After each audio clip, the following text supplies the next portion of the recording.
Hello నమస్తే, నేను Ashok. Welcome to reality check. AP ఉప ముఖ్యమంత్రి పవన్ కళ్యాణ్ గారి ఢిల్లీ పర్యటన ముగిసింది. ఢిల్లీలో పలువురు కేంద్ర మంత్రుల్ని, ప్రధానమంత్రిని కూడా పవన్ కళ్యాణ్ గారు కలిశారు. ఏపీకి రావాల్సినటువంటి నిధులకు సంబంధించి, అలాగే ఆయన శాఖ అయినటువంటి పంచాయతీరాజ్ శాఖకు సంబంధించిన నిధులపైన కూడా ఆయన సుదీర్ఘంగా కేంద్ర మంత్రులతో మాట్లాడుతూ వచ్చారు. మహారాష్ట్ర ఎన్నికల తర్వాత పవన్ కళ్యాణ్ క్రేజ్ ఒక్కసారిగా పెరిగింది. గతంలో ఏదైతే ఏపీకి సంబంధించిన రాజకీయాల తర్వాత ఎంత ఇంపార్టెన్స్ అయితే వచ్చిందో, మహారాష్ట్ర ఎన్నికల తర్వాత కూడా పవన్ కళ్యాణ్ క్రేజ్ విపరీతంగా పెరగడంతో బీజేపీ నేతలకు సంబంధించి ఆయన్ని ఒక పవర్ సెంటర్గా వాడాలని చెప్పేసి ప్రయత్నిస్తారు. దాంతోపాటు ఈరోజు పవన్ కళ్యాణ్ గారు కాకినాడ పోర్టును పరిశీలించారు. కాకినాడ పోర్టులో ఇల్లీగల్గా బియ్యం, ఏదైతే రేషన్ బియ్యంకి సంబంధించి ఇల్లీగల్గా ఇతర దేశాలకు అమ్ముతున్నారని చెప్పేసి అభియోగాలు వస్తూ ఉన్నాయి. గత ప్రభుత్వంలో, వైసీపీ ప్రభుత్వంలో దీని మీద కూడా పవన్ కళ్యాణ్ గారు పోరాటం చేస్తూ వచ్చారు, మాట్లాడుతూ వచ్చారు. అలాగే కొన్ని కంటైనర్స్లో ఇల్లీగల్ బియ్యాన్ని ఏదైతే తరలిస్తున్నటువంటి వాటిని కూడా పట్టుకున్నటువంటి పరిస్థితి ఉంది. వాటి మీద తక్షణమే చర్యలు తీసుకోవాలని చెప్పేసి ఆ శాఖ మంత్రి నాదెండ్ల మనోహర్ని కూడా ఆదేశించినట్టు కూడా అర్థమవుతుంది. పవన్ కళ్యాణ్ గారు ఢిల్లీ పర్యటన, అలాగే ఈ ఇల్లీగల్ రేషన్కి సంబంధించిన అంశం మీద ఈరోజు రియాలిటీ చెక్లో మాట్లాడదాం. రియాలిటీ చెక్లో నాతో పాటు పార్టిసిపేట్ చేస్తున్నారు జనసేన నుంచి గాదే వెంకటేశ్వర గారు. సార్ నమస్తే. నమస్తే. సో ఏంటి పవన్ కళ్యాణ్ గారి ఢిల్లీ టూర్ ఎలా చూడాలి? ఆయన మన మహారాష్ట్ర ఎన్నికల తర్వాత చూసాము, ఆయన ప్రజెన్స్ ఎలా ఉంటుంది? బీజేపీ నేతల దగ్గర నుంచి వచ్చేటువంటి రిసీవింగ్స్ కూడా మనం చూస్తూ వచ్చాము. ఏం చెప్తారు దీని గురించి? గుడ్ ఈవినింగ్ మీకు, మీ ఛానల్ వ్యూవర్స్ అందరు కూడా. ఇప్పుడు ఆయన ఆంధ్ర రాష్ట్రానికి deputy CM, at the same time Panchayati Raj minister, పర్యావరణ శాఖ, అట్లానే అటవీ శాఖ, 3 శాఖలకు మంత్రి. సో ఆయన మీద చాలా బాధ్యత ఉంది ఇప్పుడు ఆంధ్ర రాష్ట్రంలో. అంటే కూటమిని ఏర్పరచడం దగ్గర నుంచి, కూటమి అఖండ విజయం సాధించిన దగ్గర నుంచి ఈ రోజు మళ్ళా ప్రజలకు మంచి చేయాలంటే పూర్తి బాధ్యత ఆయన మీద ఉంది. నాకు తెలిసినంత వరకు మా నాయకుడి మీద బాధ్యత ఎక్కువ. ఎందుకంటే 164 సీట్లు కూటమి ప్రభుత్వానికి ఇచ్చారు. అవుట్ ఆఫ్ 175 లో 164 ఇచ్చారు. మాకు చిన్నప్పుడు మేమైతే ఆ పార్టీకి చెందిన వ్యక్తిగా నేనేమనుకుంటా, ఇదంతా మా పవన్ కళ్యాణ్ గారి వల్లే జరిగింది అనేది నేనైతే భావిస్తాను. ఓకే, సో ఇప్పుడు ఆయన మీద అంత పెద్ద బాధ్యత ఉంది ఆంధ్ర రాష్ట్రంలో. బాధ్యత ప్రకారం ఖచ్చితంగా సెంట్రల్ గవర్నమెంట్ నుంచి ఫెడరల్ సిస్టమ్ కంటే ఫెడరల్ సిస్టమ్ లో అక్కడ నుంచి ఫండ్స్ తెచ్చుకోవాలి. ఆంధ్ర రాష్ట్రం ఎలా అప్పులమయం అయిపోయింది వాళ్ళు. ఎందుకంటే విడగొట్టిన తర్వాత 2014లో విడిపోయి ఇక్కడికి వచ్చిన తర్వాత 14 to 19 అప్పుడు మేము బేషరతుగా మద్దతు ఆనాటి గవర్నమెంట్. కానీ వాళ్ళు కొంత స్టార్ట్ చేస్తే నెక్స్ట్ మొన్న 19 లో వచ్చిన గవర్నమెంట్ ఏం చేసింది, పూర్తిగా దాన్ని ఏమంటాం చిన్నపిన్నం చేసింది.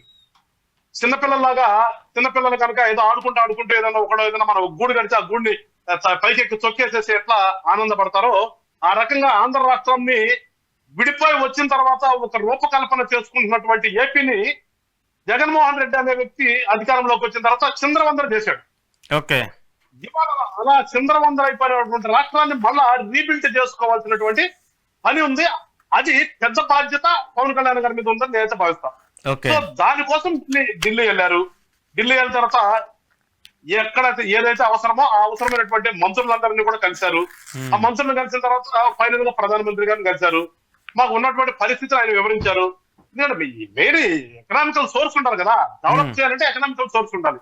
ఎకనామికల్ గా ఎప్పుడైతే స్టెబిలిటీ ఉంటుందో వచ్చే పెట్టుబడులు వస్తాయి, మనం చేయడానికి కూడా అవకాశం ఉంటుంది. సో ఆ దిశగా సాగినటువంటి ప్రయాణం నిన్న ఢిల్లీ టూర్ అనేది. అక్కడ అందరితో కలిశాడు. అందరూ కూడా పాజిటివ్ గా రెస్పాండ్ అయ్యారని మనం వార్తలు చూస్తున్నాము. దానికి అనుగుణంగానే పెట్టుబడులు వస్తాయి. లేదంటే కొంత బడ్జెట్ కేటాయిస్తే ఆ బడ్జెట్ ఇక్కడ అభివృద్ధి చేద్దామని ఒక ఆలోచన తప్పితే దీన్ని పవన్ కళ్యాణ్ గారు ఏదో మీరు అన్నట్టుగా క్రేజ్ అనేది కాదు.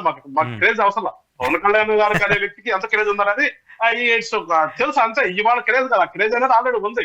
బట్ ఇవాళ ఏంటంటే ఒక రాజకీయ నాయకుడిగా మీరు వద్దన్నారు, వాళ్ళు ఇస్తామన్నారు. మేము వద్దని అనటం కాదు. క్రేజ్ అనేది స్వతహాగా ఆయన నేచర్ కి, ఆయన యొక్క మనస్తత్వం ఏంటనేది ప్రజలకు తెలుసు. ఆ మనస్తత్వానికి సంబంధించి ప్రజల రియాక్షన్ ఉంటుంది కదా. ఒక మంచి వ్యక్తికి ఎట్లా రియాక్షన్ ఉంటుంది, ఒక పాడు వ్యక్తికి ఎలా ఉంటుంది అనేది మనకు తెలిసి డిఫరెన్షియేషన్. సో ఇవాళ పవన్ కళ్యాణ్ అనే వ్యక్తి పూర్తిగా ఒక నిస్వార్థంగా వచ్చి ఏదైనా సరే ఉంటే నిస్వార్థంగా మాట్లాడతాడు అనేది ప్రజలందరూ తెలుసు. ఆటోమేటిక్ గా క్రేజ్ ఉంటుంది ఆయనకి. సో ఇవాళ ఢిల్లీ వెళ్ళి అందరూ కలవటం కానీ, తర్వాత అక్కడ పార్లమెంట్ సెషన్స్ జరుగుతున్నాయి కాబట్టి ఒక మంచి వాతావరణం వస్తుంది అని చెప్పేసి ఇటు ఆంధ్ర రాష్ట్రం అటు తెలంగాణ రాష్ట్రంలో ఉన్నటువంటి ఎంపీలందరికీ ఒక డిన్నర్ పెట్టడం అనేది కానీ ఇదంతా ఏంటంటే ఒక స్నేహపూరితమైనటువంటి వాతావరణం. మొత్తం పార్లమెంటేరియన్ అంటే వాళ్ళ ద్వారా మన రాష్ట్రానికి ఏం చేసుకోవచ్చు అనేది ఉంటుంది కదా. అందులో వాళ్ళు 2 తెలుగు రాష్ట్రాలే. ఇప్పుడు ఎంతసార్లు చెప్పినా మనం ఏమంటాం, విడిపోయినా కానీ అన్నదమ్ములు కానీ అక్కడ వాళ్ళు మాట్లాడితే ఇక్కడ వాళ్ళు మాట్లాడతారు. సో అలాంటప్పుడు అందరం ఒకసారి అన్నదమ్ములందరూ కలిస్తే ఎట్లా ఉంటది, మనం బలంగా ఉంటే ఎదుటాళ్ళు కూడా మనని ఆటోమేటిక్ గా మన దగ్గరికి వస్తారు. సో ఇవన్నీ కూడా ఆయన ఒక ఆలోచనతో, ఒక మంచి చేయాలి ఈ రాష్ట్రానికి ఒక ఆలోచనతో వెళ్ళినటువంటి మొన్న జరిగినటువంటి ఆ ఢిల్లీ ప్రయాణం కానీ, ఢిల్లీ వెళ్ళొచ్చినటువంటి విశేషాలు కానీ, దాంట్లో ఖచ్చితంగా ఒక మంచి జరిగింది, ఒక మంచి వ్యక్తి అడిగినప్పుడు ఆటోమేటిక్ గా మంచి చేస్తారు అనే భావన వాళ్ళు ఉంది. అట్లానే ఈయన ఏదైతే ఒక ఆశయంతో వెళ్ళాడో ఆ ఆశయం ఖచ్చితంగా సిద్ధిస్తుంది 100%.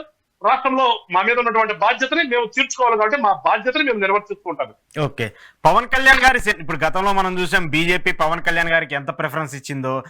ఇప్పుడు మహారాష్ట్ర ఎన్నికల తర్వాత ఆయన ఇంటెలిజెన్స్ ని కావచ్చు, లేకపోతే ఆయనకు ఉన్నటువంటి పవర్ ని కావచ్చు ఎలా ఉపయోగించుకుంటున్నాయి కూడా మనం చూస్తూ వచ్చాము.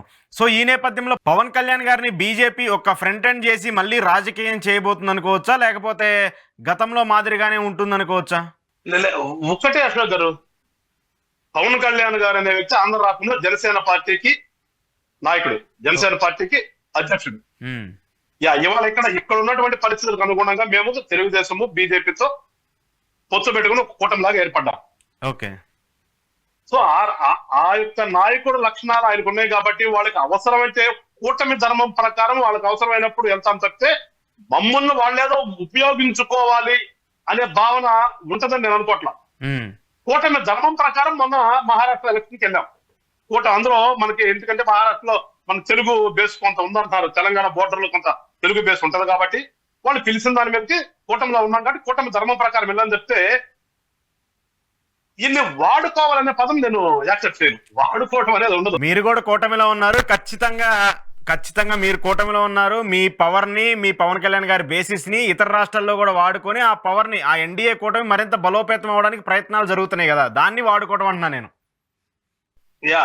ఇప్పుడు అక్కడ మా నాయకుడికి, మా లీడర్ ఉన్నటువంటి సెరిష్మాని రాజకీయాల్లో సెరిష్మాటిక్ లీడర్ అంటారు కొంతమందిని. అవును, కొంతమందికి వాగ్దాట్ ఉంటుంది. డిఫరెంట్ ఆఫ్ పొలిటీషియన్స్ మనం చూడొచ్చు. ఇట్లా ఇవాళ సెరిష్మా ఉంది, at the same time voice కూడా ఉంది. ఒక మాట మాట్లాడంటే స్పష్టత కానీ, లేకపోతే ఒక దాని మీద బేస్ అవటం కానీ, దాని మీద స్టాండ్ అవటం కానీ కొన్ని ఉన్నాయి. సో వాళ్ళకి కూటమిలో ఉన్న ప్రజెంట్ మేము కూటమిలో ఉన్నాము, ఎన్డీఏలో మేము కూడా భాగస్వాములమే కాబట్టి వాళ్ళకి ఇక్కడ అవసరం అనుకున్నప్పుడు సహజంగా ఉంటుంది. ఇప్పుడు ఇక్కడ మేము అవసరం అనుకున్నప్పుడు ప్రధానమంత్రి గారి అవసరం అనుకుంటే రాష్ట్రానికి వీళ్ళు వెళ్ళి కనుక ఇన్వైట్ చేస్తే ఖచ్చితంగా రావాలి. అది ఇచ్చిపుచ్చుకునే ధోరణి కూటమిలో. ఆ ఇచ్చిపుచ్చుకునే ధోరణిలో ఇవాళ వాళ్ళకి అవసరం అనుకోండి, అక్కడ పవన్ కళ్యాణ్ గారి నీడ్ ఉంది, ఎన్డీఏ కూటమి బలపడటానికి నీడ్ ఉంది అనుకున్నప్పుడు ఖచ్చితంగా వెళ్తారు. సో దాన్ని మేమేంటంటే దాన్ని ఎట్లా చూస్తామంటే కూటమి బాధ్యతగానే మేము చూస్తాం. ఓకే, కానీ మా యొక్క కర్తవ్యం ఏంటి, ఎట్ ద సేమ్ టైం మనం అక్కడికి వెళ్తున్నామంటే అది మన రాష్ట్రానికి ఉపయోగపడుతుంది అనే ఒక భావన అలా ఉంటుంది. నేను ఇలా మీకు ఉపయోగపడినప్పుడు రేపు ఆటోమేటిక్ మీరు నాకు ఉపయోగపడతారు కదా సార్.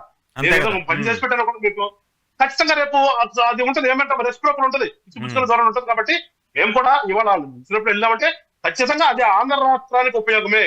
అంతేగాని మేమేదో అక్కడ పెంచుకుందాం చరిష్మా అనే ఆలోచన మా నాయకుడికి లేదు. నేను అక్కడికి అడుగు పెట్టానంటే అది మళ్ళా తిరిగి మన రాష్ట్రానికి ఉపయోగపడుద్ది అనే భావనతోనే మేము ఇవాళ పనిచేస్తాం. ఓకే, సో ఈ గతంలో కూడా ఈ రేషన్ కి సంబంధించిన అంశం పైన పవన్ కళ్యాణ్ గారు చాలా సార్లు మాట్లాడారండి. కాకినాడ పోర్టు బేస్గా ఇతర దేశాలకి ఎలా అయితే రేషన్ బియ్యం అక్రమంగా తరలిస్తున్నారు, కాకినాడ పోర్టు బేస్గా గతంలో ఉన్నటువంటి వైసీపీ ఎమ్మెల్యేల ద్వారంపూడి గారు కావచ్చు, మరికొంతమంది చేసినటువంటి అరాచకాలన్నింటినీ కూడా ఆయన బయట పెట్టారు. సో ఇప్పుడు ఒక ఉప ముఖ్యమంత్రిగా నేను అక్కడికి వెళ్ళి పరిశీలిస్తున్నా కూడా ఆ పోర్టుకి సంబంధించిన అధికారులు కావచ్చు, ఆ పోర్టుకి సంబంధించి ఉన్నటువంటి కంపెనీలు కూడా ఎక్కడా కూడా రెస్పాండ్ అవ్వట్లేదు అనేటువంటి ఒక ఆగ్రహం అయితే వ్యక్తం చేసినటువంటి పరిస్థితి ఉంది. దాని మీద ఏం చెప్తారు? ఇవాళ ఈ మనకంటే ఆంధ్ర రాష్ట్రంలో ఈ రేషన్ బియ్యం మాఫియా అనేది గత కొంతకాలంగా జరుగుతుంది. గత కొంతకాలంగా అది ఒక పెద్ద మాఫియా అయింది. ఎంత మాఫియా అంటే దాన్ని మనం ఇవాళ ఏమీ చెయ్యలేము అనే పరిస్థితికి వచ్చింది ఆంధ్ర రాష్ట్రంలో. మరీ ముఖ్యంగా పెద్ద ఎత్తున జరుగుతుంది. అసలు ఈ రేషన్ బియ్యం అనేది ఆ రేషన్ షాప్ లో నుంచే డైరెక్ట్ గా ఈ మిల్లర్స్ దగ్గరికి వెళ్ళిపోతుంది. అక్కడ ఒక షాప్ లో ఒక 500 కార్డులు 600 కార్డులు ఉంటే నాకు తెలిసినంత వరకు వాళ్ళని తీసుకెళ్లేది ఒక 50 మందే. రిమైనింగ్ 450 మెంబర్స్ కి వీళ్ళు డబ్బులు ఇచ్చేయడం అలవాటు చేస్తారు. కిలోకి 10 అని, లేదంటే కొన్నిసార్లు 12 రూపాయలు, కొన్నిసార్లు 15 రూపాయలు, ఈ రకంగా వాళ్ళకి ఇచ్చేయడం అనేది ఒక అలవాటు అయిపోయింది. సో ఇవన్నీ కూడా దాదాపు దాని మళ్ళీ మనకి గవర్నమెంట్ కి అదే నేను ఇంత దుర్మార్గం ఎందుకు జరుగుతుంది ఎక్కువ చేస్తే గవర్నమెంట్ కి వచ్చేసి 43 రూపాయలు చిల్లర పడుతుంది కేజీ.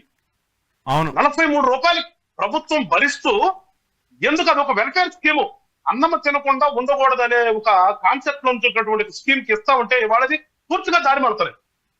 సంవత్సరానికి వచ్చేసి బడ్జెట్ లో 11,000-12,000 కోట్లను గవర్నమెంట్ కి ఖర్చు అవుతూ ఉంటే ఈ మొత్తం ఎటుపోతుందా అంటే ఒక మాఫియా చేతిలోకి వెళ్తుంది మొత్తం మళ్ళీ తిరిగి. ఇది ప్రజలకు ఉపయోగపడతలా. ఓకే, సో ఇది అంతా గమనించినప్పుడు ఖచ్చితంగా దీనికి ఒక అడ్డుకట్ట అయ్యాలని రావడం కానీ మనోహర్ గారు, నారాయణ మనోహర్ గారు కొన్నిసార్లు రైడ్ చేయటం కానీ సీజ్ చేయటం కానీ మనం అంతా గమనించాం. కానీ దీంట్లో బాధాకరమైన విషయం ఏంటంటే ఇలా పూర్తిగా ప్రజాప్రతినిధులు వాళ్ళ ఏమంటాం దాన్ని డబ్బు కోసమే కేవలం చేస్తారు ఇక. ఓకే, ఎప్పుడైతే ఈ ప్రజాప్రతినిధులు చేస్తారో దీన్ని ఎవరు ఆపలేం, ఆపలేమని 10 మందికి వస్తుంటే ప్రజాప్రతినిధులు చేస్తారు. సో ఖచ్చితంగా దీని మీద ఇవాళ పవన్ కళ్యాణ్ గారికి అక్కడ వెళ్ళారు, దీని మీద ఒక చెక్ పడుతుంది. రేపెప్పుడు నాకు తెలిసి ముఖ్యమంత్రి గారితో మాట్లాడుతున్నారు, ముఖ్యమంత్రి గారితో మాట్లాడి క్యాబినెట్ మీటింగ్ పెట్టేస్తారు, ఎమ్మెల్యేలు అందరూ కూర్చోబెడతారు. ఖచ్చితంగా ఎమ్మెల్యేలతో మాట్లాడితేనే ఇది నాకు ఉన్నటువంటి అవగాహన ప్రకారం 175 నియోజకవర్గాల్లో ఎమ్మెల్యేలు తలుచుకుంటేనే ఆగుతుంది తప్పితే ఎమ్మెల్యేలకు చెక్ పెట్టకుండా ఎమ్మెల్యేలు దీంట్లో ఇన్వాల్వ్ కాకుండా ఆపటం అనేది అసలు అయ్యే పని కాదండి. అంత భారీ ఎత్తున ఇవాళ ఇదంటే పెద్ద వృక్షం, పెద్ద మర్రి చెట్టులాగా ఏళ్ళు ఉడుకుపోయింది వాళ్ళ ఆంధ్ర రాష్ట్రంలో కొంతమంది చేతుల్లో. అక్కడ తీసుకుంటే రీజనల్ వారీగా ఉన్నారన్నమాట. జిల్లాకు ఒకడు ఉంటే ఒక డివిజన్ తీసుకుంటే ఆ డివిజన్ లో ఒకళ్ళు హెడ్ లాగా ఇట్లా ఒక పెద్ద మాఫియా తయారైపోయింది. సో 100% దీని మీద చెక్ పెడతారు. ఇవాళ అక్కడికి వెళ్ళిందంటే ఆశ్రమేషకి వెళ్ళలేదు. చూస్తున్నాం ఈ 4 నెలల నుంచి మేము ఈ ప్రభుత్వంలో భాగస్వామ్యం వచ్చిన తర్వాత ఈ 5 నెలలు దాటిపోయిన 6 నెలలు నడుస్తున్నాం. 6 నెలల నుంచి గమనిస్తూ ఉన్నాం. మేము వచ్చిందేంటి, రాజకీయాల్లో ఒక మార్పు తీసుకొద్దామని జనసేన పార్టీ లక్ష్యం. రాజకీయ నాయకులు అంటే సేవ చేయటం కానీ, రాజకీయ నాయకులు అంటే ఒక ఎమ్మెల్యే అయిన తర్వాత ఇన్ని 100 కోట్లు సంపాదించుకోవచ్చా అని ఆలోచించే జనసేన పార్టీ పుట్టింది కాదు. జనసేన పార్టీ పూర్తిగా రాజకీయం అంటే ప్రజలకు సేవ చేసేదాను కానీ రాజకీయం అంటే సంపాదించుకోవటం, అడ్డదారం దొక్కి ఇష్టానుసారంగా దందాలు చేయొచ్చని ఆలోచించి వచ్చింది కాదు. కాబట్టి ఖచ్చితంగా మేము చెప్తున్నాం, ఇవాళ పవన్ కళ్యాణ్ గారు ఇవాళ అడుగేశారు. ఆ అడుగుతో ఖచ్చితంగా ఈ రాష్ట్రంలో ఈ రేషన్ బియ్యం మాఫియా చెక్కుపడిద్దని ఒక నమ్మకం అయితే నాకుంది. లేని పక్షంలో ఖచ్చితంగా జనసేన పార్టీ తరపు నుంచి మేము ఏం చేయాలో అది 100% చేస్తాం. అంటే మీరు మీ ఎమ్మెల్యేల మీద ఆరోపణలు చేస్తున్నారు. ఎమ్మెల్యేలకు సంబంధించి ఎమ్మెల్యేలు ఎలాంటి అక్రమాలకు పాల్పడుతున్నారని చెప్పేసి మీరు చెప్తూ ఉన్నారు. మరి దీని మీద ఖచ్చితంగా సీఎం గారి దృష్టికి తీసుకెళ్తే దాని మీద ఎవరైనా ఎమ్మెల్యేలు చర్యలు తీసుకుంటే వాళ్ళ మీద చర్యలు తీసుకునే పరిస్థితి ఏమైనా ఉంటుందా? స్పెసిఫిక్ గా మేము ఊళ్ళని కాదండి. అసలు నేను అంటే ప్రజాప్రతినిధులు అని ఎందుకంటానంటే ప్రజాప్రతినిధులు ఎమ్మెల్యే ఉంటారు, కింద స్థాయిలో ఉండే లీడర్లు ఉంటారు పార్టీలో. ఒక పార్టీకి కింద స్థాయి వాళ్ళ సంస్థాగతంగా పార్టీ పదవులు ఉన్న వాళ్ళు ఉంటారు, అట్ ద సేమ్ టైం మండల లెవెల్లో ఉన్న నాయకులు ఉంటారు. వీళ్ళందరూ కూడా ఇన్వాల్వ్ అయినారు దీంట్లో. సో ఖచ్చితంగా దీని మీద మీటింగ్ పెట్టేస్తారని నేను అనుకోవడం. ముఖ్యమంత్రి గారి అధ్యక్షుడు మీటింగ్ జరుగుతుంది. జరిగిన తర్వాత 100% ఇది అట్లయితే ఆగుతుంది. ఇంకా మేము పవన్ కళ్యాణ్ గారు కూడా ఫీడ్బ్యాక్ ఇస్తాం, ఇది ఆగాలంటే ఏమున్న పరిస్థితి ఏంటని చెప్తాం. అట్ ద సేమ్ టైం ఉద్యోగస్తులు ఎవరైతే ఉన్నారో దీనికి సంబంధించినటువంటి సివిల్ సప్లైస్ లో ఉన్నటువంటి డిస్ట్రిక్ట్ స్థాయి నుంచి మండల స్థాయి వరకు, వీళ్ళతో పాటు లోకల్ పోలీసులు ఒకటి కదండి. దీంట్లో మొత్తం ఒక లారీ ఇక్కడి నుంచి బయలుదేరాలంటే ఆ డిస్ట్రిక్ట్ సివిల్ సప్లై ఆఫీస్ దగ్గర మొదలు పెడితే లా అండ్ ఆర్డర్ పోలీసుల దగ్గర మొదలుపెట్టి చెక్ పోస్టుల్లో మార్కెటింగ్ యార్డ్ లో ఉన్నటువంటి చెక్ పోస్టుల దగ్గర నుంచి ప్రతి వాళ్ళు ఇన్వాల్వ్ అయి ఉన్నారు. మొత్తం